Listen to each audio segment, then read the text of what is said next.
Good morning. This is Christina Forbes, wife of seriously injured worker Lauren Forbes. Just a quick thank you again for everybody to view the videos. We have almost 5,000 video views in the 5 weeks that WorkSafeBC Sucks has been on YouTube, so that's good, and almost 1,000 actual channel views, so I'm very impressed. Thank you to those that have spent the time to watch them. We really appreciate it. So what brings me to this video today is we got a letter from WorkSafeBC in regards to this drafting and retraining and vocational rehabilitation benefits and so on and so forth. So what I'm going to do is I'm just quickly going to read that letter, and we'll go from there. So June 13th, 2008, this letter is to provide you information in regards to your current entitlement to vocational rehabilitation assistance and to set out expectations in regards to actions that need to be completed within the time frames below. As you know, Mr. Forbes, you have already been provided with 70 weeks, that's 17 and a half months of vocational rehabilitation benefits for planning purposes.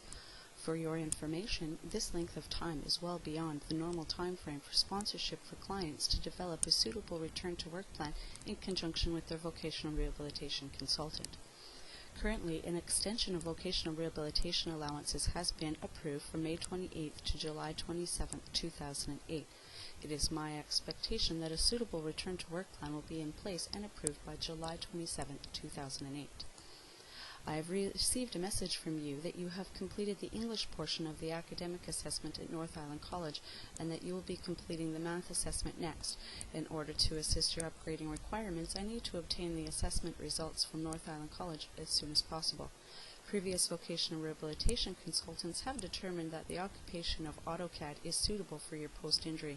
It is notable that you have already acquired a solid foundation of related computer skills through prior training. Therefore, during this time period, I will prepare the return-to-work plan for training into AutoCAD and the supporting budget for the board's baseline plan and obtain approval for it. I note that there has been disagreement in the past to which occupation or occupations may be suitable or preferable for your post-injury. Given this situation, I am prepared to offer you the funds of the board's baseline plan towards a work goal of your choice. For your information, Rehabilitation Services and Claims Manual Volume 2, Policy Item C11/88.15 states in part, training related partly to the disability. Workers may sometimes want to blend the rehabilitation into a general achievement of their education or pursue a vocational ambition that exceeds what would otherwise be provided under Section 16.1 of the Act. For example, a worker is injured in heavy manual occupation and is unable to return to work heavy manual work. In discussion with the board officer in Vocational Rehabilitation Services, it appears that there is a 26-week program that will provide occupational skills for a position with an earning capacity and prospects at least as good as the pre-injury occupation, but rather than pursue this option, the worker prefers a more extensive one-year program. The board should not deny the rehabilitation assistance that would have been provided if the worker had chosen the 26 weeks training program. But neither should it generally finance an educational achievement that goes beyond what is reasonably necessary as rehabilitation for the injury. In cases of this kind, the board will estimate the total expenditure that it would have incurred under Section 16.1 of the Act if the worker had taken a program considered reasonably necessary to overcome the effects of the compensable injury. The worker will then be offered that amount as contribution to the cost of the preferred vocational plan. Mr. Forbes, in order for you to be eligible for consideration of deferral of the funds towards your preferred goal, you are required to prepare and submit a proposal to your vocational rehabilitation consultant. I am enclosing information with this letter so as to what information needs to be included in your proposal. Additionally, should you require assistance for researching your particular return-to-work goal, you can access labor market information and other assistance through the North Island Employment Foundation Society or the Opportunity Zone in Port Hardy. It is my expectation, should you wish to prepare a proposal as per Rehabilitation Services and Claim Manual Volume 2, Policy C11/88.15, that your proposal be completed and submitted to the Board by July 27, 2008. As you know, Mr. Forbes, all communication with the board must be in writing, invented through Mr. H. Sadu in corporate security. Should you have any questions or concerns in regards to the above, please convey these questions in writing to Mr. Sadu at the Richmond office. So, we did that.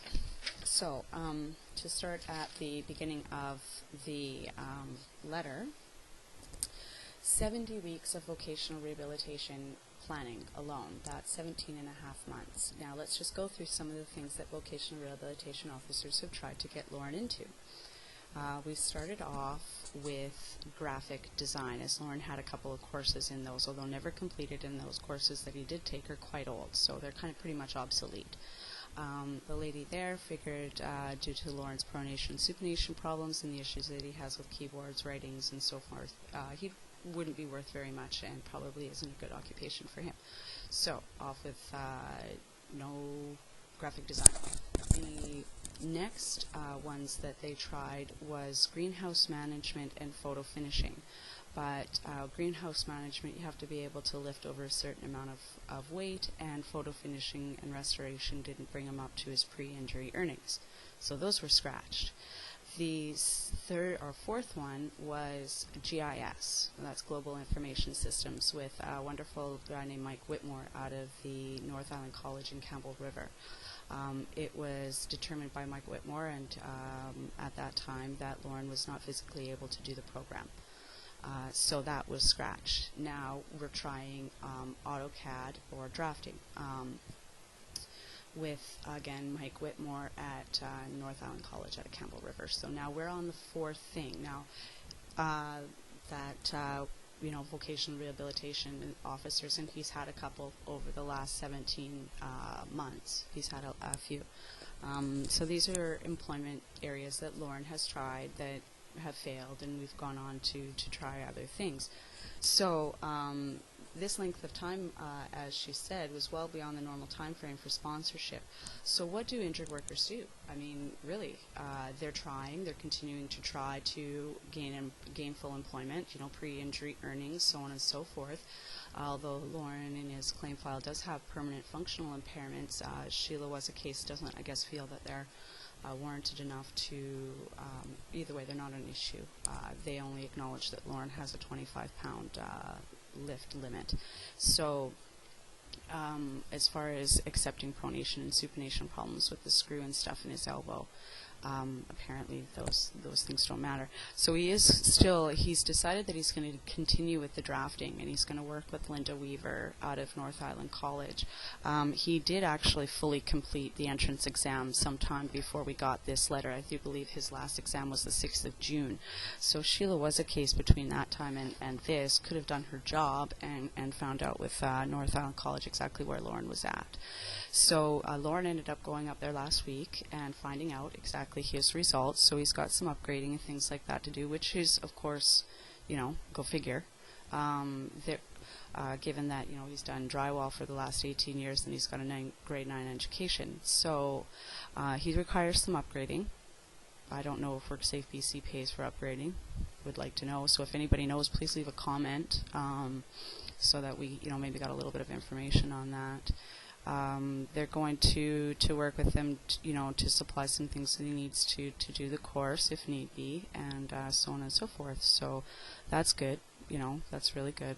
Proud of him anyways. At least his mind still works, even though his body doesn't. Anybody else out there that's received, over 40 weeks or 50 weeks of vocational rehabilitation planning, I'd sure like to hear a comment or a response on that. Please don't be shy. I'm running at the 10-minute mark almost here, so it's hard to upload anything past 10 minutes. So I'm going to cut this one short, and then we're going to continue to talk about vocational rehabilitation benefits and schooling, and the fact that WorkSafeBC only pays for 26 weeks of training. So, that's something that's important that we should talk about, and we're going to talk about that today as well. So thank you very much for watching. Have a good day from the Forbes House. Bye-bye.